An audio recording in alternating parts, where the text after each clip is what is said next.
Live from Chicago, this is Fox 32 News at Noon. Next at noon, a fatal accident on I-55. We're going to let you know what we know so far. Tensions are running high in Minneapolis after an ICE agent shot and killed a woman there. Good afternoon, everyone. Thanks for joining us today. I'm Sylvia Perez. I'm Natalie Bumpke, and first up, we want to give you a live look outside. If you haven't stepped out yet today, it is a beautiful one. Not bad, huh? Much warmer than anticipated. Oh, yes, and what can we expect for the rest of the day? Caitlin, what are you thinking? Today's going to be another mild one? It is a mild one, absolutely. But we have the chance for rain moving on in. And right now we're sitting in the 50s, but our high today is going to be in the upper 50s, and that's going to happen tonight.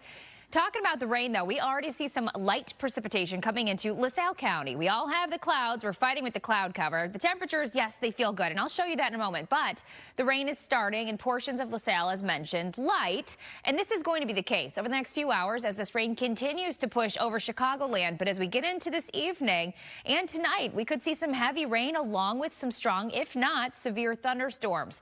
Temperatures ranging from the 40s and 50s now. It's 53 degrees at the lakefront as well as O'Hare, 52 in Gary, 46 in Waukegan and DeKalb, 52 in Morris, and 53 in Kankakee. As mentioned, temperatures, they're going to be climbing. Into tonight, we could be seeing the upper 50s. So that's going to be the high for today as well as for tomorrow, because tomorrow, those temperatures are plummeting. Now, talking about the chance for severe weather, I mentioned level 1 of 5, where you see the green color from I-80 points southeast because of gusty wind. Timing around 6 p.m. until 10 p.m. this evening. I'll show you the timeline of that wet weather coming up on our maps ahead. Back to you. Thank you, Caitlin. A deadly crash on I-55 during the morning rush. Sky Fox was over the Stevenson Expressway in Romeoville. Police say the driver was heading west on a frontage road, missed a curve, and went through a barrier right onto I-55 northbound.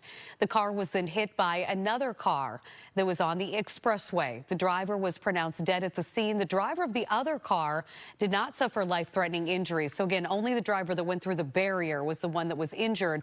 Lanes, though, were shut down for several hours as crews worked to clear the scene, and they are still investigating. Police are also investigating a deadly crash on the south side. Sky Fox was over the scene near Stony Island Avenue yesterday. Reports say a black Cadillac was heading south on Stony Island Avenue when it crashed into a blue Mini Cooper at the intersection. The driver of the Mini Cooper was taken to a local hospital and later died. The other driver is expected to recover. And Minneapolis is still on edge following the fatal shooting of a woman by an ICE officer there. But city officials are at odds with the White House over how this incident unfolded. Connor Hansen has the latest.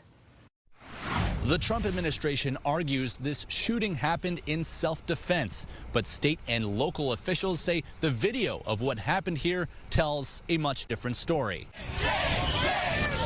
Protesters across Minneapolis calling for ICE to leave the city after video showed an agent fatally shooting 37-year-old Renee Nicole Good. DHS says Good was targeting an agent with her vehicle when she tried to speed away after being told to stop. A car is a dangerous weapon. It is a loaded gun when you have somebody in there. But Minnesota officials are blaming ICE, which currently has more than 2,000 officers across the state.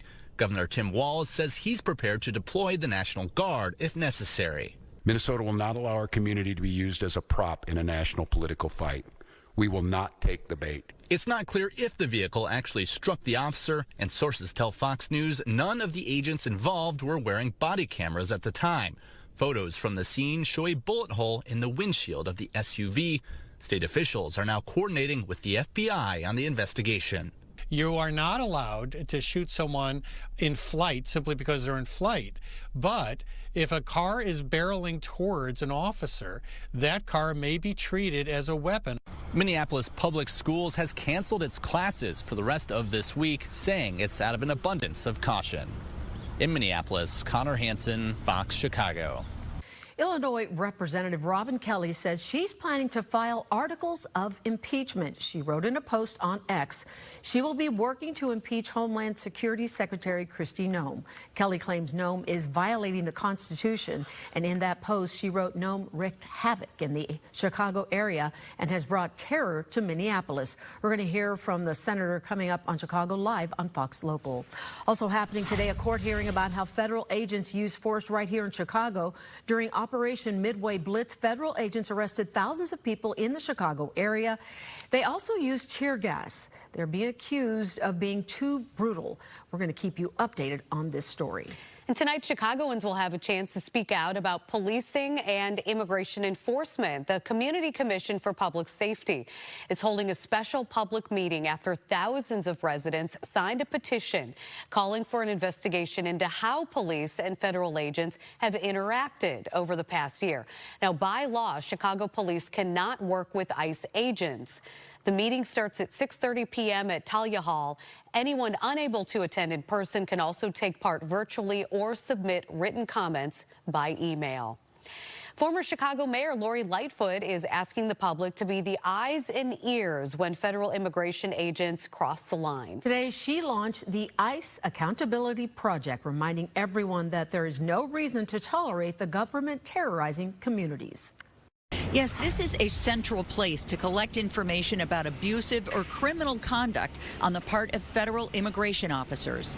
The website is reporticenow.com, a place to send your pictures and stories. Lightfoot says people have already reached out with information about the fatal shooting of 38-year-old Silvario Villegas Gonzalez in Franklin Park in September, and the shooting of 31-year-old Marimar Martinez in Brighton Park in early October. She faced charges of assault that were later dropped. Now, Lightfoot said she has worked with federal agents and most respect the Constitution and recognize federal laws. Our project is focused instead on those federal immigration agents who cross the line, who have violated residents' rights and believe that they are above the law.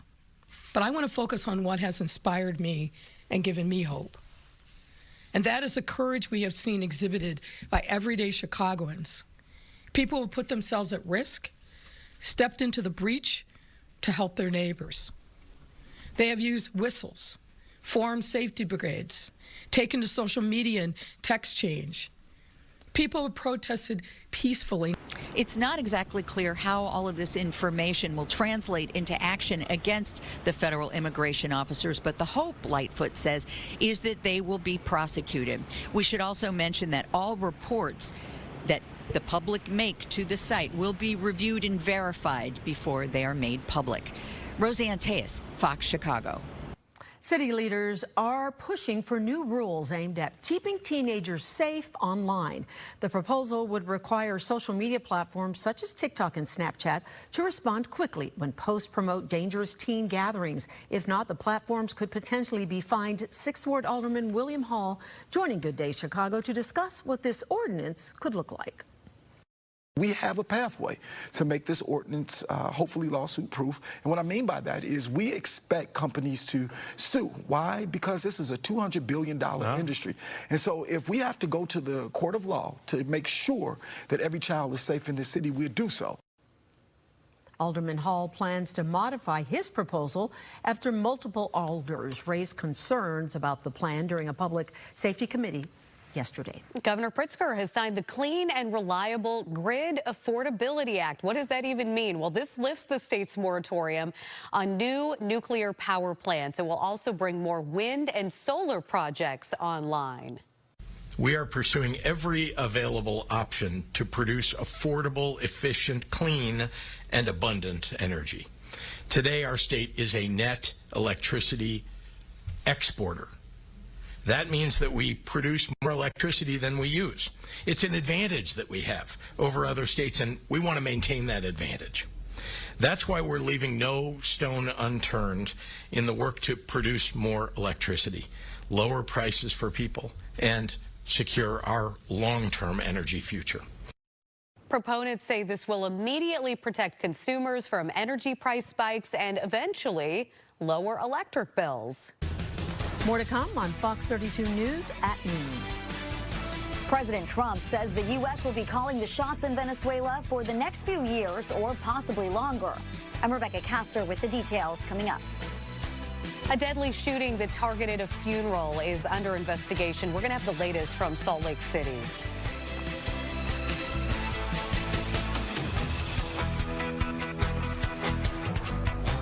100 years ago,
2 people are dead and at least 6 others injured after a shooting outside a Utah church. A funeral service was being held outside the Jesus Christ of Latter-day Saints in Salt Lake City. Dozens of people were in attendance when shots were fired, and now authorities are piecing together video to track down potential suspects. So far, they do have an image of a potential getaway car. This should never have happened outside a place of worship. It should not have happened at a celebration of life that was occurring inside of the church tonight. Our condolences continue to grow, and we know that this impacts not only those victims and their families, the community that was at the church, but the entire community here in Salt Lake City and on the west side. Investigators say the shooting was not random, but it was also not a religious hate crime. We'll keep you posted. President Trump says the U.S. will be calling the shots in Venezuela for the next few years and possibly even longer. So far, that idea is meeting little resistance in the new Venezuelan government. Rebecca Castor has more from Washington. Pro-government rallies continue in Venezuela's capital 5 days after the arrest of former President Nicolas Maduro. Some officials are promising to defy the U.S., but behind closed doors, there are more signs of cooperation. President Trump now says the U.S. could oversee Venezuela and extract its oil for years to come, and posted on social media that Venezuela will buy, quote, only American-made products from the oil revenue. The president has an understanding of limits. He understands this is not the role of the United States to go in and to rebuild Venezuela in the image of the United States. That follows the seizure of 2 Venezuelan-linked oil tankers on Wednesday. The White House says the oil on those ships will be used to buy American-made goods for Venezuela, like medicine and agriculture products. We're allowing it to flow again. It's marketed by the United States government. The money's going to flow into accounts. And of course, they'll get greater oil revenue than they were getting before. Venezuela's new president hinting the cooperation will continue, at least in the short term. Quiero darle la bienvenida. I would like to welcome a new political era for our country, in which we have the highest awareness of what Venezuela's sovereignty means. The president is also extending his influence to Colombia. He spoke with President Gustavo Petro on Wednesday about his alleged support of drug cartels and invited Petro to a meeting in Washington.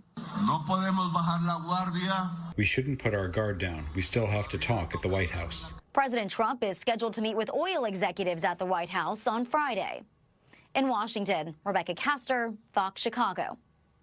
Tensions over Greenland are heating up, but support for any military move is fading on Capitol Hill. President Trump has renewed his push to take over the Danish territory, but lawmakers from both parties say using force would be a non-starter. Danish officials warn an attack could fracture NATO. The White House will not rule out military action, but Republicans in Congress say they would not support it, calling any move without approval illegal. To invade Greenland would be weapons-grade stupid. All this stuff about military action and all that, I don't think it's I don't even think that's a possibility. It's one, not a present threat, and so they have a duly elected president, so he doesn't have the authority without Congress.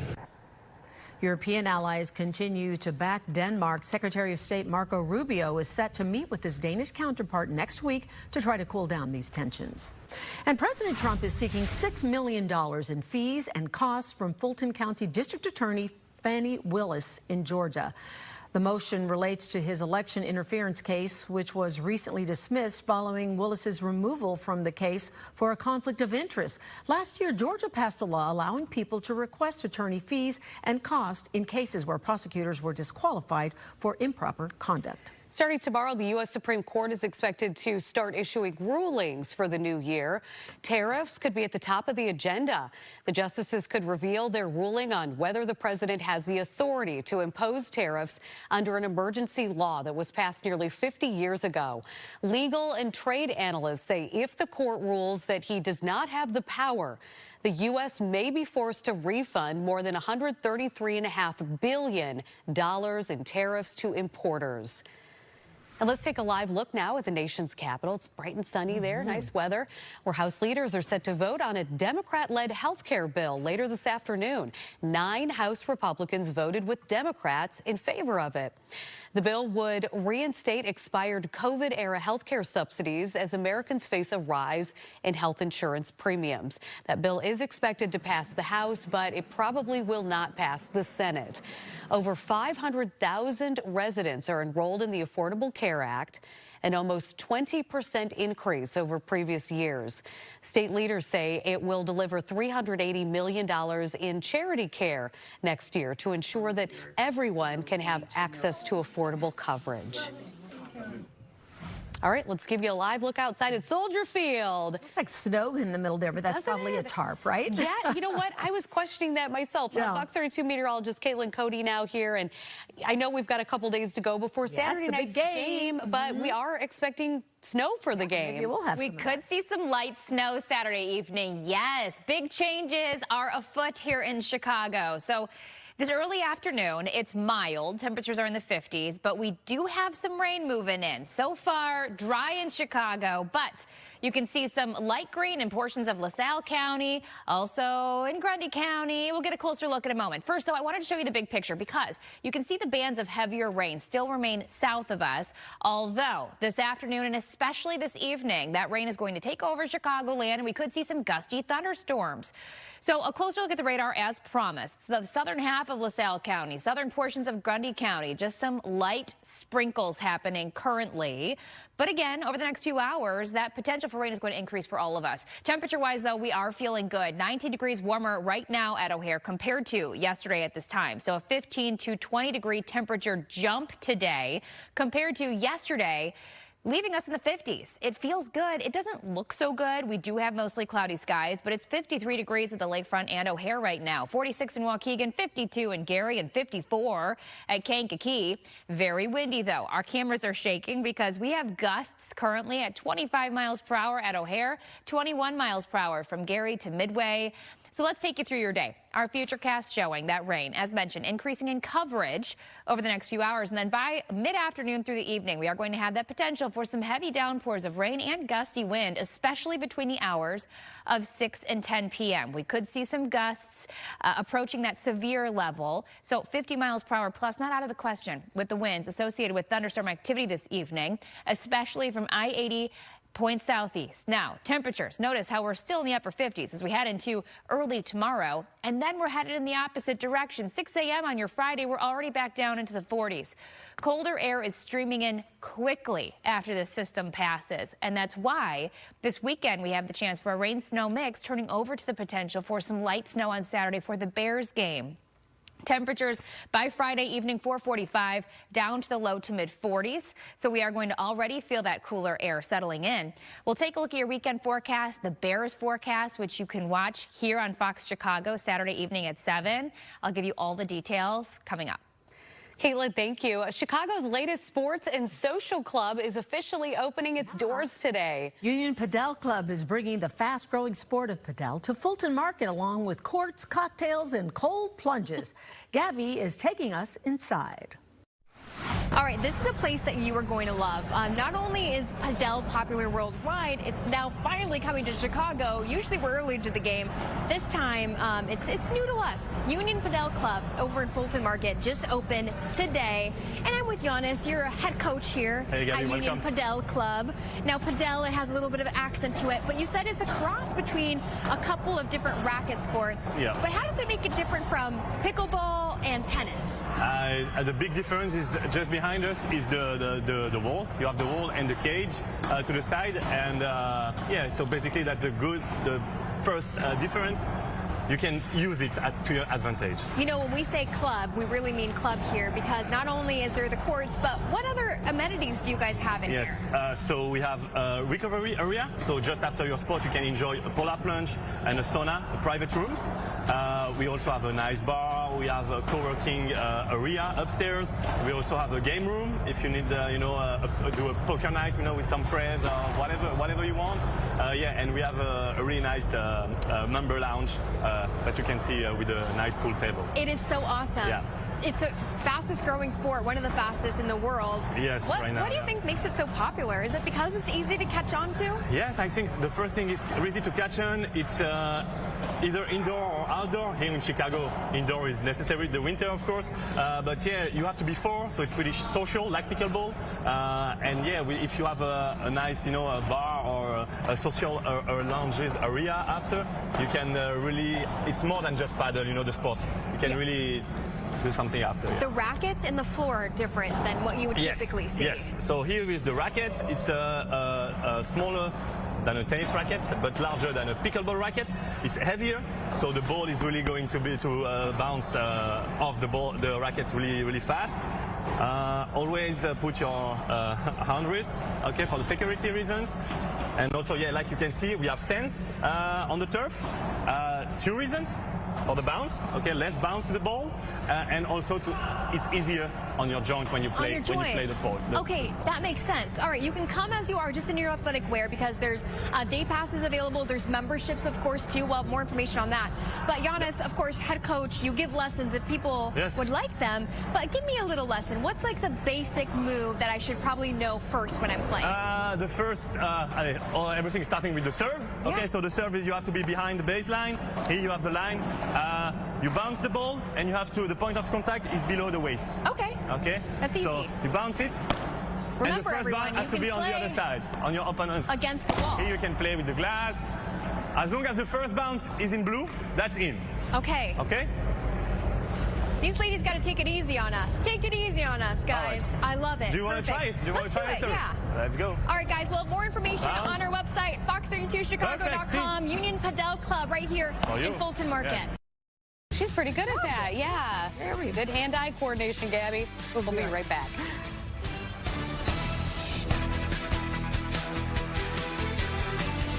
Grab my harness.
A new year brings new nutrition guidelines for Americans. Health Secretary Robert F. Kennedy Jr. made that announcement yesterday. The new guidelines push Americans to eat more whole foods with protein and less added sugar. The guidelines also take a new stance on highly processed foods, urging people to avoid packaged, ready-to-eat foods such as chips, cookies, and candy. Recent data show that fruits, vegetables, dairy, and proteins, including eggs, pork, and ground beef, are becoming even more affordable every day. This study in JAMA now shows that 60% to 70% of kids are getting their calories from ultra-processed foods. That's an epidemic. In the meantime, the guidelines also rolled back on alcohol limits. They were previously 2 drinks per day for men and 1 for women. The new recommendations to, quote, consume less alcohol for better overall health. Researchers say a blood test could help identify women who are at risk of preterm birth. Alexis Fernandez has more. This is probably the biggest thing out there for preterm birth prevention in the last 30 to 40 years. A new study on a maternal biomarker screening test found it significantly reduced preterm births, a delivery before the 37th week of pregnancy. Dr. Brian Irier with the High Risk Pregnancy Center was the lead for the study published in the Journal for the Society of Maternal Fetal Medicine. 50% of all births that are preterm we don't know how to identify. And it's the second leading cause of neonatal death in the United States. And it causes a big problem with NICU admissions, or neonatal intensive care unit admissions. Nobody knows why it happens, but we know that there's multiple causes for it. Nevada's preterm birth rate is around 11% above the national average. Some of the causes include smoking, unhealthy weight, and lack of prenatal care, according to the March of Dimes. When you have a test that can identify the people that are at increased risk for preterm birth, we can now give them medications that are very low risk to treat preterm birth and prevent it. The study involved 5,000 pregnant people at low risk for preterm birth from 19 centers across the country. Researchers reported a 22% reduction in NICU admissions among patients who received the blood test between 18 and 21 weeks of pregnancy. The people that received the treatment, not a single person delivered prior to 32 weeks. And 32 weeks is huge because at 32 weeks, the survival rate is the same as full term, and the handicap rate is only 1% difference from full term. He says the goal is to get the healthiest outcome for mom and baby. And we'll be right back.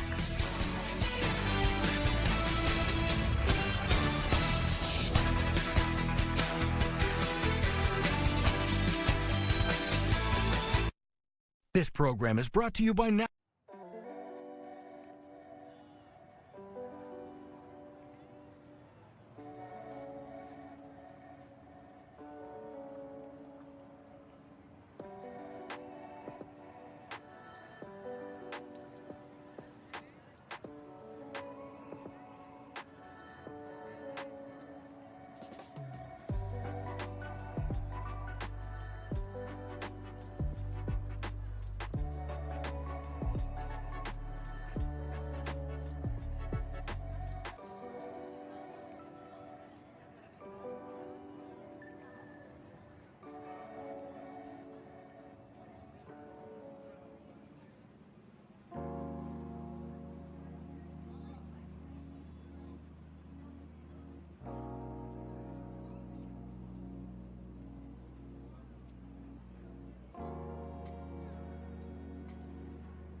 Welcome back. Here's a look at some of the stories we're following for you this afternoon.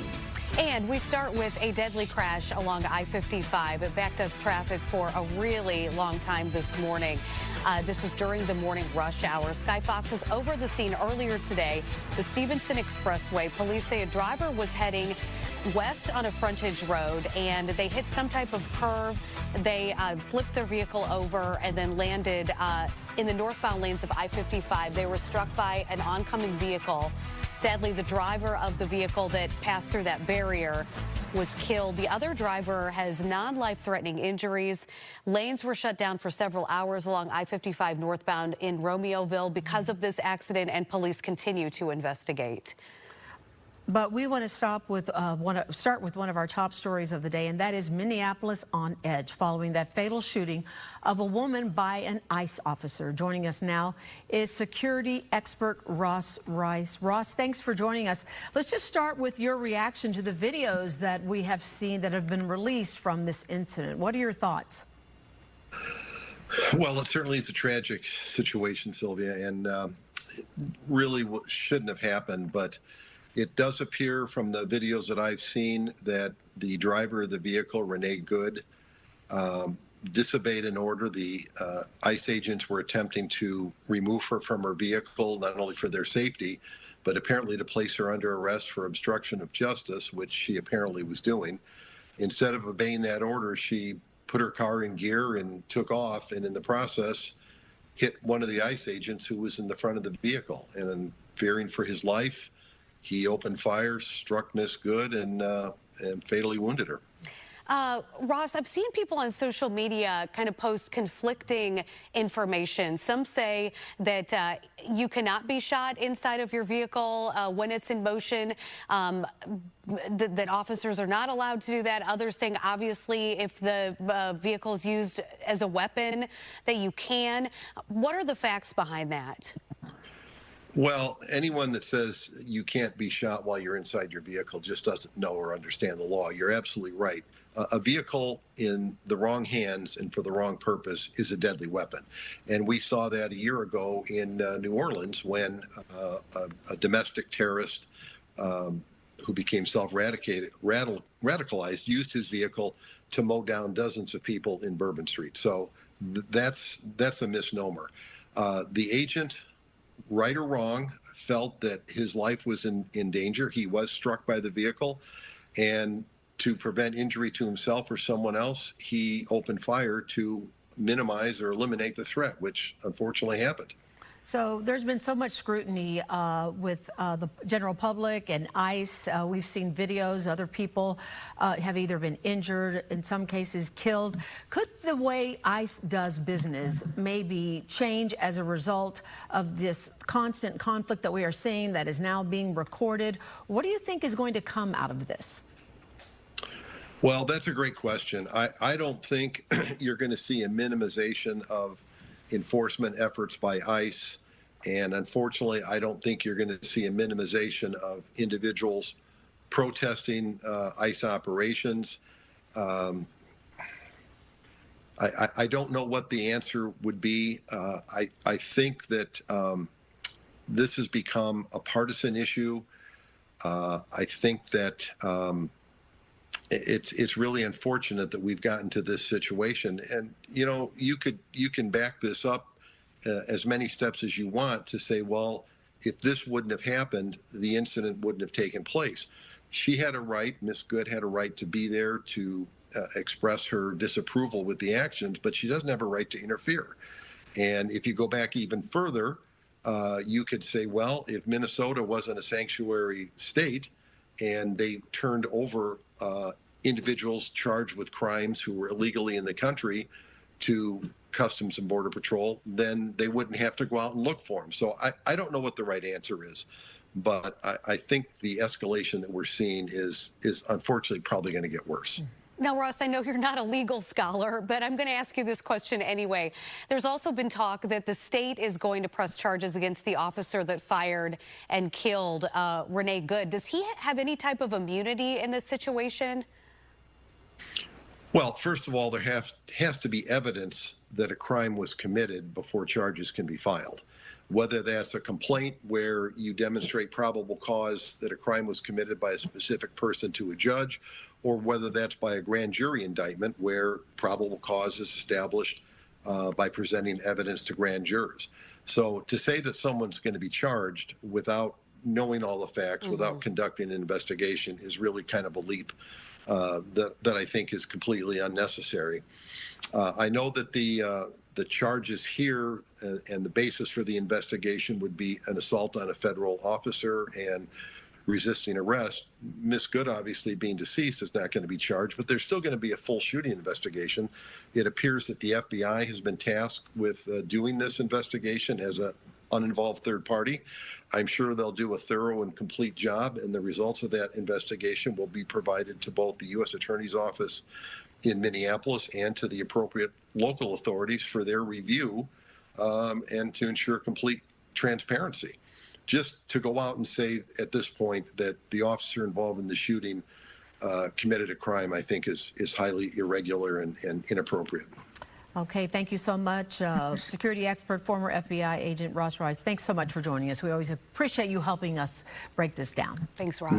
My pleasure, ladies. Thank you very much. Okay, let's find out what you can expect today as we take a live look outside. Not sure if there's sunshine or if there's overcast skies, maybe a little bit of both. Caitlin, what's the answer? It's cloudy and rain is moving on in. So if you want to get outside and enjoy the 50s that we have right now, this is the time to do it because rain is moving in from the southwest and some of us already getting in on some light rain showers. LaSalle County, Grundy, DeKalb County. But if you take a look just to our south, this is the heavy stuff that's headed our way as a low pressure system shifts on by today. So let's take a closer look at where the rain is falling. As mentioned, we do have a little bit of light precipitation coming down in portions of Grundy County over Morris, southern LaSalle County, also Kankakee County. You have a little bit of light sprinkle activity in DeKalb County too. Within these clouds, you have a little bit of rain.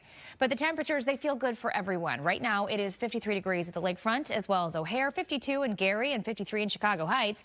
52 in Valpo. I see a 55 there in Kankakee. A little bit cooler in our western areas, like in DeKalb, where it's 47. 46 in Waukegan. These temperatures are going to continue to climb today, all the way through until about midnight. We're going to be in the upper 50s, but we have that chance for rain increasing over the next few hours. We're going to have coverage increase and then intensity increase too. So here's your futurecast. Stop the timeline at 3:45 because that's when you can see the rain intensity is picking up.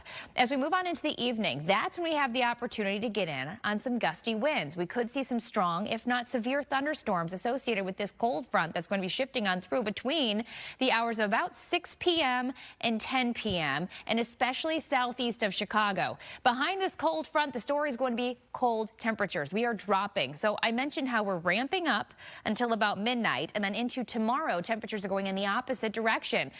We're going to have the temperatures drop this weekend too, meaning we could have the chance for precipitation not in the form of rain, but instead a little bit of snow possible on Saturday for the Bears game. We might see a little bit of light snow around. Now, I will say this. Minimal, if any, accumulation is expected, but still quite a change in a couple of days with this weather. So talking about that severe threat, the best potential to have those gusty damaging winds is going to be southeast of I-80, where you see this green color, including Will County, portions of LaSalle County, Grundy, Kankakee, and Northwest Indiana. So we could see your items blow off of your front porch. If you still have those Christmas decorations out, you might want to bring everything in that could fly because we could see some gusty winds associated with that potential for thunderstorms this evening. Now, talking about the weekend, I did just tease that we could see some snow around. Temperatures for the Bears game are going to be in the upper 20s and low 30s. So at kickoff around 7, we're going to be at about 33 degrees. By the end of the game, about 26 degrees. So make sure you dress warm. And if you want to watch the game, stay right here. Fox Chicago is going to have the game for you. 7-day forecast, a high of about 40 on Saturday. Then we're dropping down to 22 degrees as we start off your Sunday. Sunday right around freezing as our high. We have that chance for a few snowflakes around Sunday morning, but really we are going to have that drying trend. And then next week we start off with the 40s Monday and Tuesday, down to the upper 30s on Wednesday. That's a full check of the forecast. It's 12:40. Stay with us.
Welcome back. It's 12:42. With many Americans continuing to feel the pinch of higher prices, the White House says it is eyeing new efforts to tackle surging housing costs. In a shared online post, President Trump announced plans to ban large institutional investors from buying more single-family homes.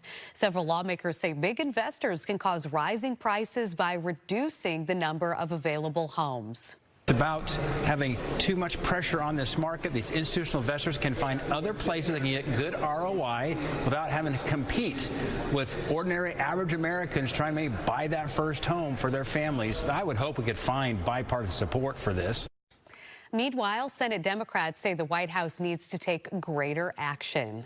In the time that Donald Trump has been president, foreclosures have spiked by 21%. Donald Trump's administration has just approved the merger of the two biggest real estate outfits in this country, which will further drive up the cost of buying and selling homes. Trump says he will dive deeper into his affordability plans during his speech at the World Economic Forum's upcoming meeting in Switzerland later this month. Taking a live look at the New York Stock Exchange. Right now, the Dow Jones is trading up 278 points. And now it's time to look at your business headlines with CJ Papa. More people are shopping at 7-Eleven. Its parent company says its profit in the recent quarter jumped from a year ago. 7-Eleven's owners have been taking steps to boost earnings, including improving the quality of freshly made foods. Uniqlo's parent company, Fast Retailing, is raising its forecast for the year. The discount fashion chain says robust sales growth globally helped it to absorb U.S. tariffs. Uniqlo has been aggressively expanding in North America and Europe.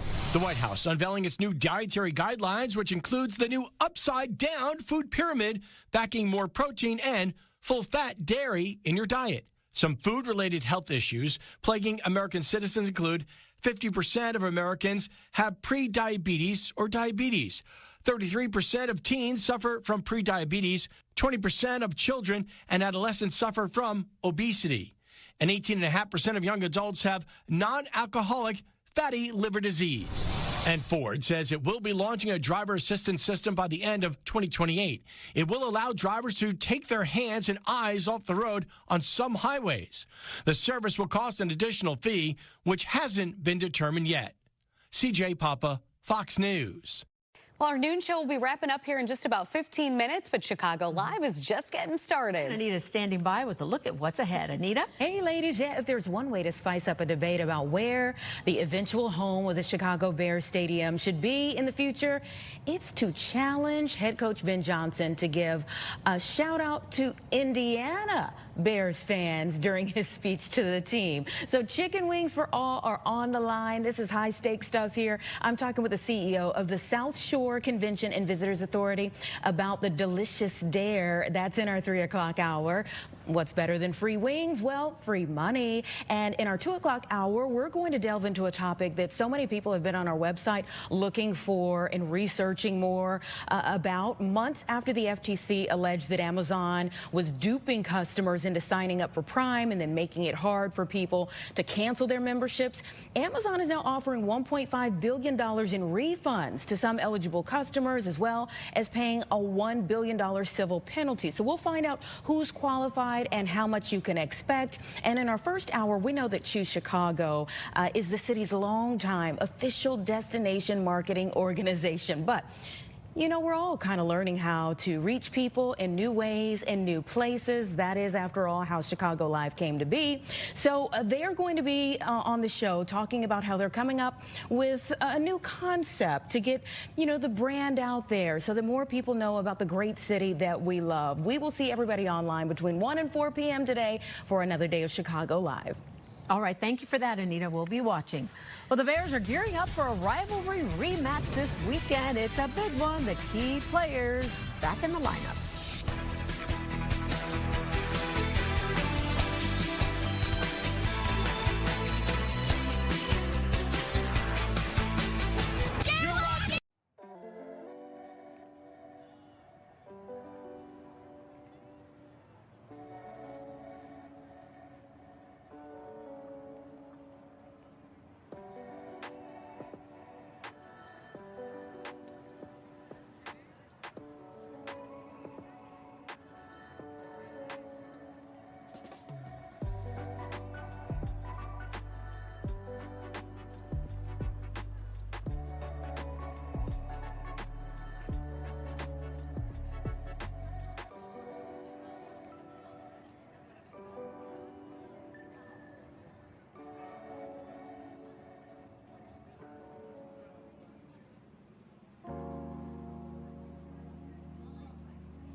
Bears could be getting some key players back from injury for Saturday's wild card game against the Packers. Yeah, both Rome Odunze and Kyler Gordon will likely be returning after missing several games because they were injured.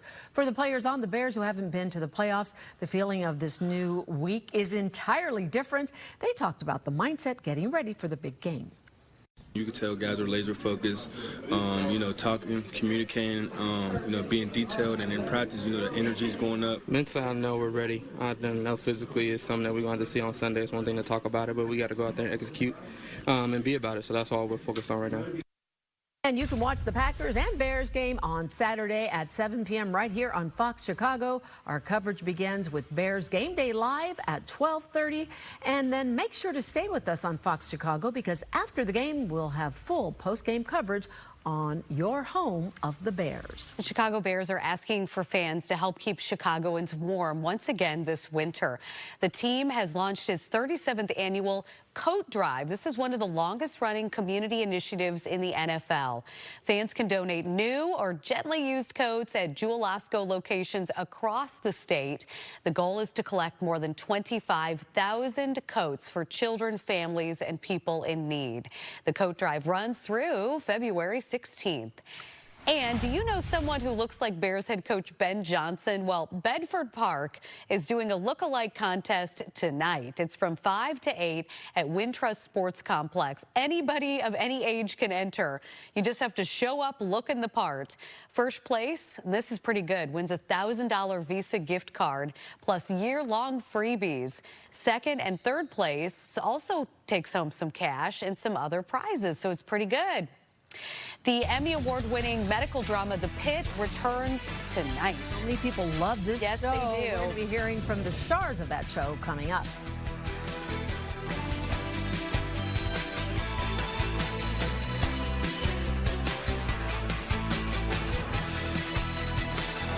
The Chicago Wolves.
Is this your last shift? For a while, yeah. Maybe he's trying to outrun some old ghosts. It's going to be a lot of time to self-reflect. Sure you can handle that? The hit Emmy Award-winning medical series The Pit returns for a new season tonight. And Jake had the chance to sit down with the show's star who knows a thing or two about TV medical dramas. That's right. The season premiere of The Pit drops later tonight on HBO Max. And its star, Noah Wiley, who just picked up the Best Actor Emmy for the series, of course, has a long history of working in the medical genre. He filmed ER right here in Chicago just about 30 years ago. And over the years, it goes without saying, he has heard from a lot of doctors about his portrayal of their professions. And he tells me that the reason that they appreciate The Pit is because it makes them feel seen. I always love the stories of like James Gandolfini used to talk about hearing from like real wise guys when he was filming The Sopranos, and Martin Sheen said he used to hear about from real politicians when he was on West Wing. I'm sure, 1,000 doctors and medical professionals have come up to you over the years and said, you know what, actually, but I'd just love to know over your time playing, someone in the medical field, what is the most interesting note that you've gotten from a real life person who really knows what they're talking about?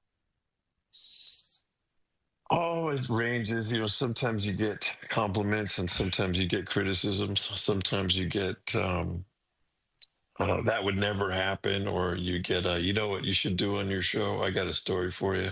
But the most rewarding are the ones where you meet somebody and they just feel sort of seen. They feel represented, and not just with the procedures and the medical knowledge, but they feel represented emotionally, that you're somehow depicting what their emotional and physical reality is. And that's very gratifying. And this show has really been incredible in that regard. The medical community's really embraced this show in particular. And we've gotten a high degree of praise for our authenticity, which is really gratifying because that was the exercise. The Pit Season 2 premieres later tonight on HBO Max. Back over to you. Thank you, Jay. Coming up, Caitlin's going to have a final check of our forecast.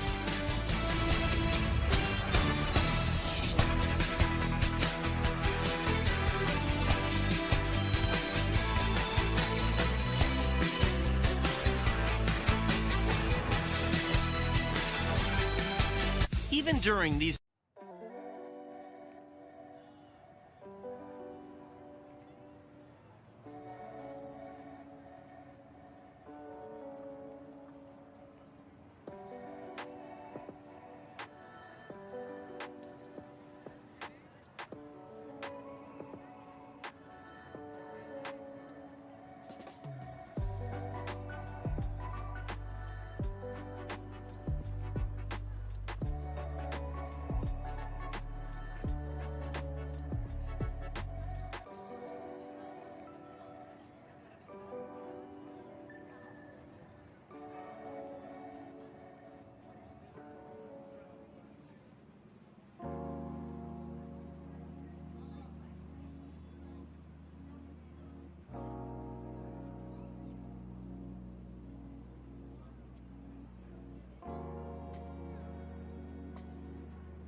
Welcome back. It's 12:58. Let the 2026 predictions begin. One professional baby namer is revealing what she's expecting to see from naming trends this year. And first, she points out how people are gravitating towards short, four-letter names like Lana and Alba for girls and Luca and Bodhi for boys. She's also expecting to see homage to early 2000s entertainment as younger millennials have babies. Along with that, she predicts parents will choose names for their daughters that are traditionally used for boys. So think of names like Andy Anderson from the movie How to Lose a Guy in 10 Days. Natalie, everybody wants to know if you picked a name yet. And, you know, I just said Bodie, so there's a name that we're familiar and love. Right. Caitlin's little guy. Yes, that shocked Four me. letters. So you don't have to reveal your name. In fact, I don't want you to, but how many letters are in it? 4.